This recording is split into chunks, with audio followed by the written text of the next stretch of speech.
Here is the first example. In this position, white played bishop g5. I hope that you understand that it's not that great move, because, oh well, the bishop doesn't do much here. I played h6, and here white took bishop takes f6. By the way, actually it's my game, it's my blitz game, I played it as black. And here I decided to take by the g-pawn. Now let's make it clear, of course, queen f6 move should be more natural and should be better. I did the move g takes f6 just because I know that most players don't understand these situations and don't play them well. At the same time, there are a few objective reasons for such a bit strange recapture. As we already know, black has the new open g file for his rook, black has the bishop, and the bishop may go on h6 in the future. Okay, let's see what happened after that. White played queen d2. Perhaps white was scared to make a short castling because of the g-file, and that's why white decided to castle queenside. However, it doesn't work. Black can play h5, and the bishop will be placed on the h6 with a tempo. White decided to change the plan, and he played d4, bishop h6, queen d3, knight b4, black keeps attacking. By the way, you can see that the h6 bishop is really providing a strong pressure on the white's position. It attacks all the dark squares there, and it already creates some troubles for white. White cannot place his queen on the normal square like d2, and he has to go queen e2 and blockade his bishop. Black took c takes d4, knight takes d4, and queen b6. Black is attacking the d4 knight and wants to push it back. You can see that black is dominating on the dark squares.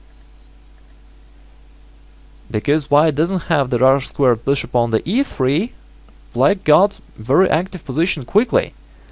Black has an initiative and good attacking possibilities. In this position, white didn't want to go back with the knight, and he played queen d1, trying to protect the knight. Of course, it's a blunder, because black can take the knight, and it's just winning. After queen takes d4, black will take knight takes c2, it's a fork, and black will take the queen back. Well, of course, white player did quite a lot of mistakes in this game. As I've already said, it's just a blitz game.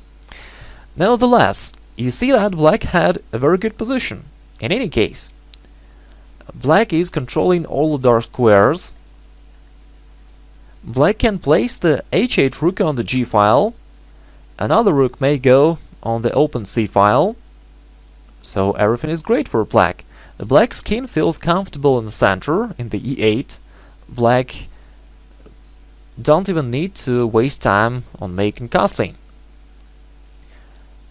Again, the only problem in the black's position actually is the weak pawn on h5.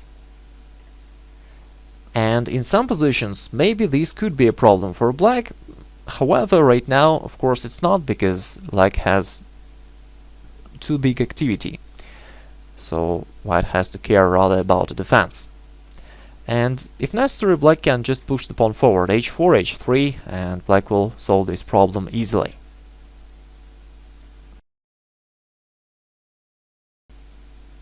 Here is the next example. It is also my game, and in this game I also decided to provoke white to take on f6, and that's why I played knight e5. It seems like a mistake because white can break the black's pawn structure, but as we already know, everything is not that simple. So let's see what happened. Bishop takes, g takes.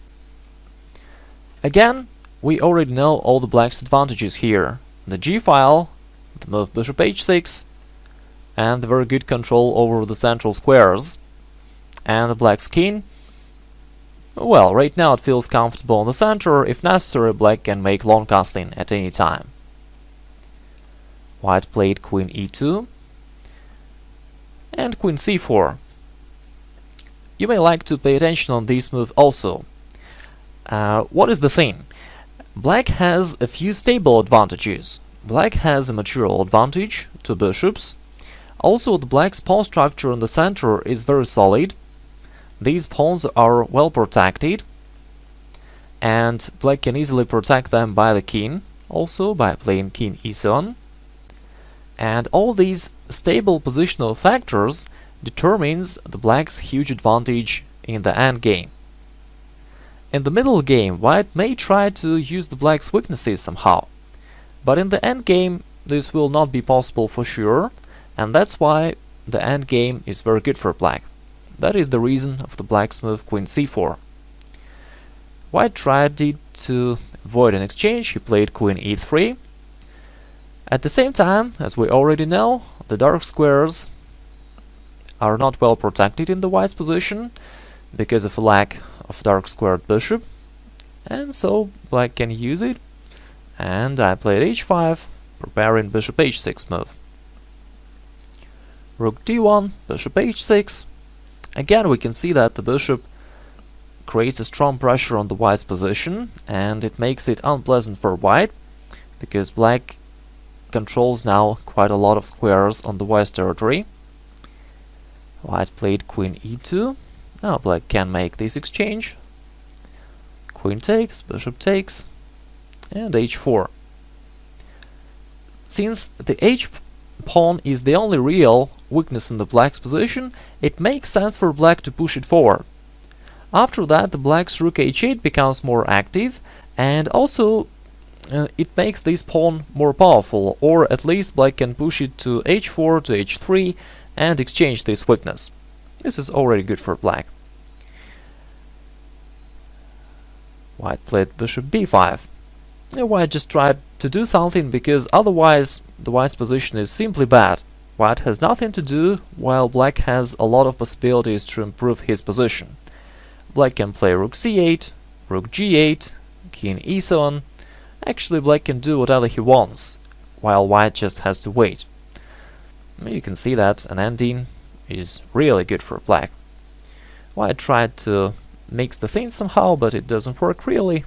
Though white has 3 pawns for a minor piece, but the black's activity remains a decisive factor here. Bishop a6. White played knight b5, rook c8, and after that black played rook b8, knight c4, and as you can see, the black's position is winning.